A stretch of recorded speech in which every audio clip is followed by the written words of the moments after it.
Welcome in mix classes. आज हम लोग पढ़ेंगे सिंधु सभ्यता, दोस्तों जिसे हम लोग हड़प्पा सभ्यता भी बोलते हैं। सिंधु सभ्यता से रिलेटेड सारे फैक्ट्स को देखने के बाद हम लोग इससे रिलेटेड महत्वपूर्ण प्रश्न और उत्तर को देखेंगे। ये है दोस्तों railway, SSC, banking and defence से रिलेटेड सारे एग्जाम के लिए। और दोस्तों इसके अलावा अचीवमेंट का बुक, प्लेटफॉर्म का बायोलॉजी बुक और इम्पोर्टेंट क्वेश्चन भी हम लोग करा रहे हैं, जो आपको प्ले लिस्ट में मिल जाएंगे। सो गाइज, मेरे चैनल को सब्सक्राइब कर लें और साथ ही बेल आइकन को भी दबा लें। हड़प्पा सभ्यता सबसे पुरानी सभ्यता मानी जाती है। और दोस्तों इस सभ्यता का विकास, सिंधु घाटी सभ्यता का विकास 2500 ईसा पूर्व से 1750 ईसा पूर्व तक माना जाता है। हड़प्पा सभ्यता का पता कैसे चला? जब लाहौर और कराची के बीच रेल लाइन बिछाने का काम चल रहा था, जो 1857 में, कहीं कहीं 1856 देखने को मिलता है, जॉन बर्टन एवं विलियम बर्टन के द्वारा हड़प्पा सभ्यता का पता चला।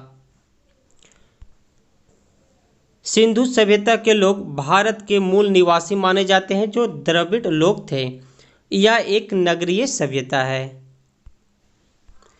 सिंधु सभ्यता का अधिकतर जानकारी उसके उत्खनन से ही मिलता है, तो इसलिए हम लोग उत्खनन के बारे में देखेंगे। दयाराम साहनी के नेतृत्व में 1921 ईस्वी में हड़प्पा सभ्यता का उत्खनन किया गया। हड़प्पा सभ्यता का खुदाई सर्वप्रथम हुआ था, इस कारण सिंधु सभ्यता को हड़प्पा सभ्यता भी कहा जाने लगा। दोस्तों जब 1921 ईस्वी में दयाराम साहनी के नेतृत्व में सिंधु सभ्यता का उत्खनन किया गया, उस समय हड़प्पा शहर ही सामने निकलकर सबसे पहले आया था, इसलिए सिंधु सभ्यता को हड़प्पा सभ्यता भी कहा जाने लगा। और दयाराम साहनी को हड़प्पा सभ्यता का खोजकर्ता भी माना गया है।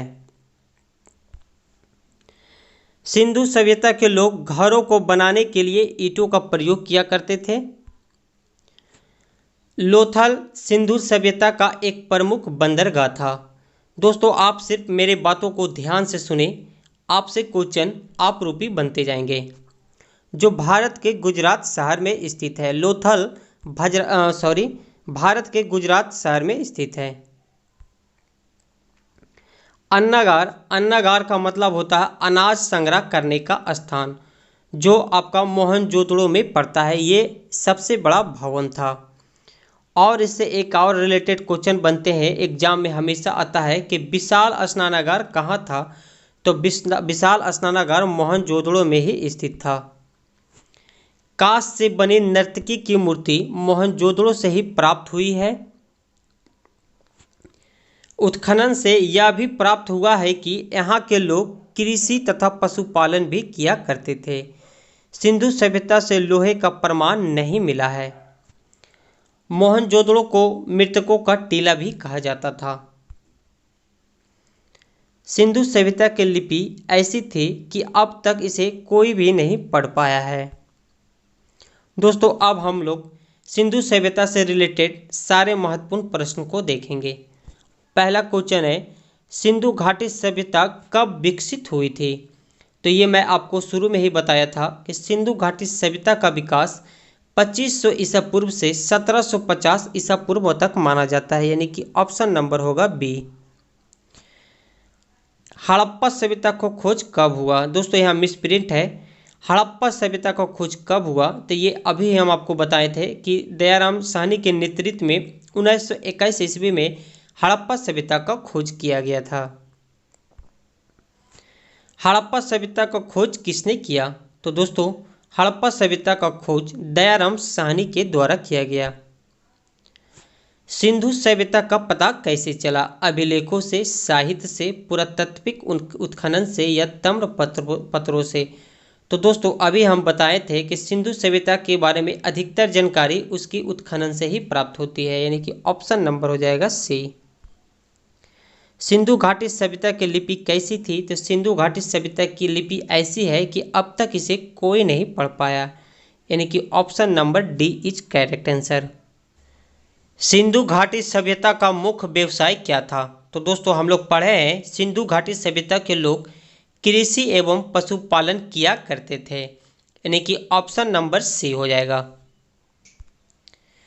सिंधु घाटी सभ्यता में किस चीज की खेती सबसे पहले की गई थी? कपास, बाजरा, चावल या गेहूं? तो दोस्तों सिंधु घाटी सभ्यता में सबसे पहले कपास की खेती की गई थी। विशाल अन्नागार, अन्नागार का मतलब होता है जहां पर अनाज रखा जाता है, एकत्रित किया जाता है। तो कहाँ स्थित है? तो दोस्तों हम लोग पढ़े थे विशाल अन्नागार आपका मोहनजोदड़ो में स्थित है। हड़प्पा सभ्यता कैसी सभ्यता थी? नगरीय सभ्यता, ग्रामीण सभ्यता, जनजातीय सभ्यता या फिर इस सभ्यता का पता नहीं चला।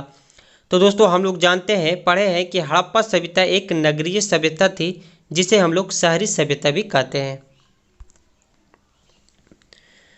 सिंधु घाटी सभ्यता में किस स्थल की खोज सबसे पहले की गई थी? हम लोग पढ़े थे दयाराम साहनी के बारे में, जो 1921 ईस्वी में हड़प्पा सभ्यता का खोज सबसे पहले की गई थी, इसलिए सिंधु सभ्यता को हड़प्पा सभ्यता भी कहा जाने लगा। तो सिंधु घाटी सभ्यता में हड़प्पा सभ्यता का सबसे पहले खोज किया गया था। तो ऑप्शन नंबर बी हो जाएगा। मृतकों का टीला किसे कहा जाता है? कालीबंगा, मोहनजोदड़ो, हड़प्पा या फिर रोपड़?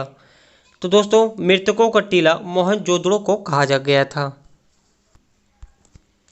हड़प्पा कालीन लोगों को किसकी जानकारी नहीं थी? लोहा, तांबा, चांदी या फिर आग? तो हम लोग पढ़े थे कि हड़प्पा कालीन लोगों को लोहा की जानकारी अब तक नहीं हुई थी। सिंधु सभ्यता के घर किससे बनाए जाते थे? लकड़ी, बांस, मिट्टी या फिर ईंटों का? तो सिंधु सभ्यता के जो घर बने होते थे वो ईंटों के बनाए गए थे। सिंधु सभ्यता का प्रमुख बंदरगाह क्या था? लोथल, कालीबंगा, रोपड़ या फिर सुरकोटदा?